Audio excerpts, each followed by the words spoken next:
السلام علیکم، میں ہوں ناصر جاٹ ناصر اور آپ دیکھ رہے ہیں ہمارا یوٹیوب چینل سیاست عبادت۔ آج جو ایک دو پوائنٹ میں نے آپ سے بات کرنے کے لیے نوٹ کیے ہیں وہ آج سارے دن کی جو سپریم کورٹ کی سماعت، ساتھ میں ہم بات کریں گے جسٹس فائز عیسیٰ صاحب کی جو ایک میڈیا ٹاک ہوئی ہے اس کے حوالے سے۔ پہلے اسی پہ بات کرتے ہیں، بعد میں سپریم کورٹ کے بارے میں آپ کو جو شارٹ ہینڈس ہیں وہ سارے آپ کو کیا کارروائی ہوئی سماعت میں، کیا کچھ ہوا، کس کے کیا ریمارکس ہیں وہ بھی آپ کو بتاتے ہیں۔ پہلے آپ کو یہ بتا دیں کہ جسٹس فائز عیسیٰ صاحب آج تقریباً 2.5 گھنٹے کی انہوں نے میڈیا ٹاک کی، جو کہ پی ٹی وی سمیت تقریباً ہر چینل نے تواتر اور بلا تعطل دکھایا۔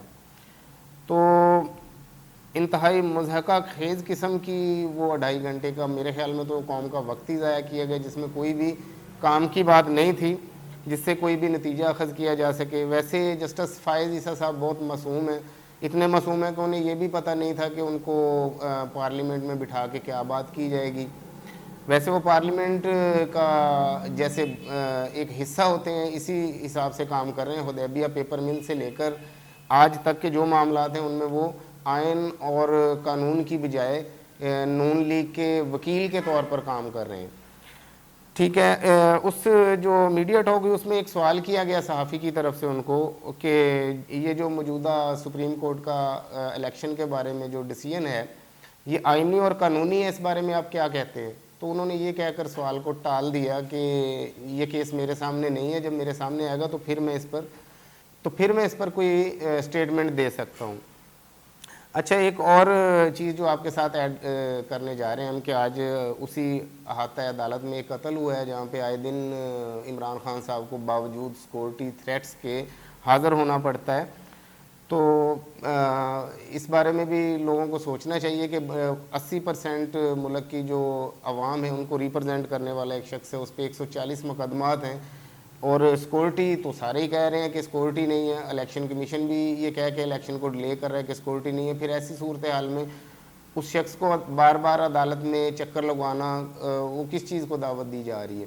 ٹھیک، اچھا جی، اس کے بعد آج کی جو عدالتی کارروائی ہے اس کا جو احوال ہے وہ میں آپ کو مختصراً ذرا پڑھ کے سناتا ہوں، آپ وہ توجہ سے سنیے، لیکن ہم آپ کو وہ پوائنٹس جو ہمارے ذرائع سے ہم تک پہنچے ہیں وہ ہم آپ کو سناتے ہیں۔ وزارت دفاع کی درخواست پر اٹارنی جنرل عدالت میں پیش، قرآنی آیات کی تلاوت سے سماعت کا آغاز ہوا۔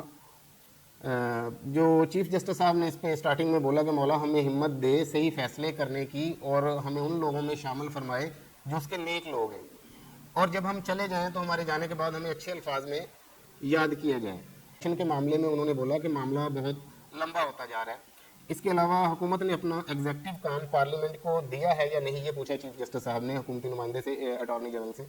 وزارت خزانہ کی رپورٹ پڑھیں، چیف جسٹس کی اٹارنی جنرل کو ہدایت۔ عدالت کو کہا گیا کہ سپلیمنٹری گرانٹ کے بعد منظوری لے لی جائے گی، چیف جسٹس اس کے برعکس معاملہ ہی پارلیمنٹ کو بھجوا دیا گیا۔ چیف جسٹس صاحب، کیا الیکشن کے لیے ایسا ہوتا ہے یا عام حالات میں بھی ایسا ہوتا ہے؟ یہ کہنا تھا چیف جسٹس صاحب کا۔ قائمہ کمیٹی نے حکومت کو ہدایت جاری کی تھی، یہ اٹارنی جنرل صاحب نے بیان دیا۔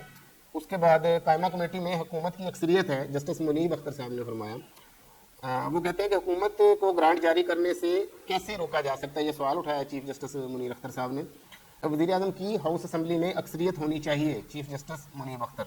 مالی معاملات میں تو حکومت کی اکثریت لازمی ہے، جسٹس منیر اختر صاحب۔ آئین حکومت کو اختیار دیتا تو اسمبلی قرارداد کیسے پاس کر سکتی ہے، جسٹس منیب اختر۔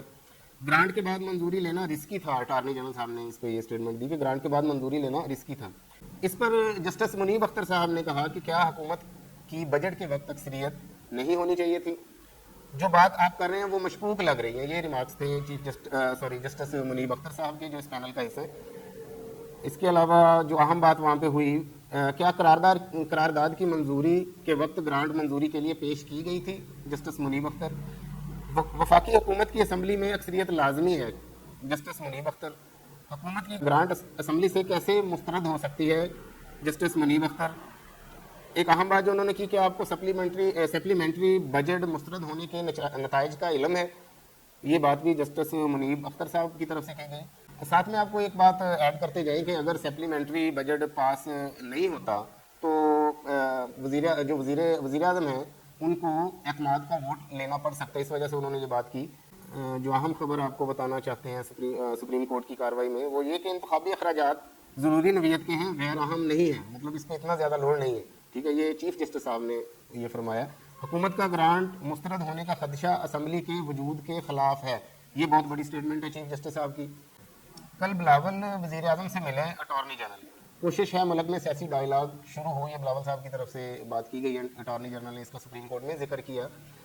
اس کے علاوہ تمام حکومتی جماعتیں پی ٹی آئی سے مذاکرات پر آمادہ ہیں، یعنی کہ مولانا فضل الرحمان صاحب کے علاوہ، جمعیت کے علاوہ باقی تمام جماعتیں جو اٹارنی جنرل صاحب کے بیان کے مطابق جو انہوں نے سپریم کورٹ میں آج دیا ہے. ایک اور جو اہم سٹیٹمنٹ دی ہے آج سپریم کورٹ میں چیف جسٹس عطا عمر بندیال صاحب نے، انہوں نے بتایا کہ کل سیکورٹی چیفز کی جو ان سے ملاقات ہوئی ہے اس میں انہوں نے واضح کر دیا ہے کہ الیکشن کا فیصلہ حتمی ہے اور ہو چکا ہے. اس سے ہم کسی صورت بھی، اس آئینی قدم سے ہم کسی صورت بھی پیچھے نہیں ہٹیں گے. یہ بہت اہم بیان ہے. اس کا کیا نتیجہ نکلنے والا ہے، اونٹ کس کروٹ بیٹھے گا، یہ تو وقت ہی بتائے گا.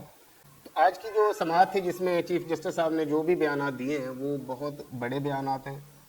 باقی اس ملک میں آپ کو پتہ ہے یہ معجزات کی دنیا ہے، اور خاص طور پر پاکستان میں تو معجزے ہوتے ہی رہتے ہیں. اونٹ کس کروٹ بیٹھے گا یہ تو حالات بتائیں گے. لیکن جو چیف جسٹس صاحب کا جو آئینی، قانونی اور عوامی رد عمل کے مطابق ان کا جو اخذ کردہ نتیجہ ہے، اس میں انہوں نے یہی کہا کہ ہم نے فیصلہ کر لیا ہوا ہے، الیکشن ہوں گے اور ہر صورت میں ہوں گے. باقی ہماری دعا ہے اللہ تعالیٰ سے کہ وہ اس ملک کو سالمیت کی طرف لے کے جائے، اس ملک میں آئین اور قانون کی سربلندی ہو، اور ایک جمہوری پروسیس، جمہوری عمل جو سبوتاج کیا جا رہا ہے اس ملک میں، اس سے بچا جا سکے. سپریم کورٹ اور عدالتیں ہی کسی جمہوری ملک کی سالمیت کے لیے اپنا کردار ادا کر سکتی ہیں. انقلاب اس جو اس وقت پاکستان کے ماتھے پہ لکھا جا چکا ہے. اب یہ سوچنا ہوگا ہمارے سربراہان کو، مقتدر حلقوں کو، کہ وہ کون سے انقلاب کی طرف جانا چاہتے ہیں. انقلاب تو آئے گا، کیسے آئے گا؟ اگر عدالت کے ذریعے آئے تو یہ بہت اچھا ہوگا، امن و امان سے ہوگا. ادارے عدالت کو مانے، آئین کو مانے. سب اداروں کی ذمہ داری بنتی ہے کہ وہ آئینی اور قانونی اقدام جو سپریم کورٹ کے ہیں اس پہ عمل کریں.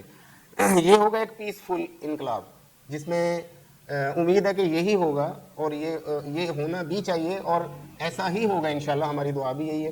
جو دوسری صورت ہے وہ بہت بھیانک ہے. دوسری صورت جو سری لنکا کی مثالیں دیتے ہیں لوگ، ایران کے انقلاب کی مثالیں دیتے ہیں، وہ بہت بھیانک صورتحال ہے. ہمارا پاکستان اس وقت اس کا متحمل ہی نہیں ہو سکتا. مزید نیکسٹ ولاگ میں ملیں گے نئی نیوز کے ساتھ. خبریں بہت سی تھیں لیکن یہ اہم موضوع تھا، یہ آپ کو ڈسکس کرنا اس لیے آپ کے ساتھ ضروری تھا. مجھے اپنے بھائی کو، اپنے اینکر، اپنے ہوسٹ پرسن کو اجازت دیجیے. اللہ حافظ. پاکستان زندہ باد.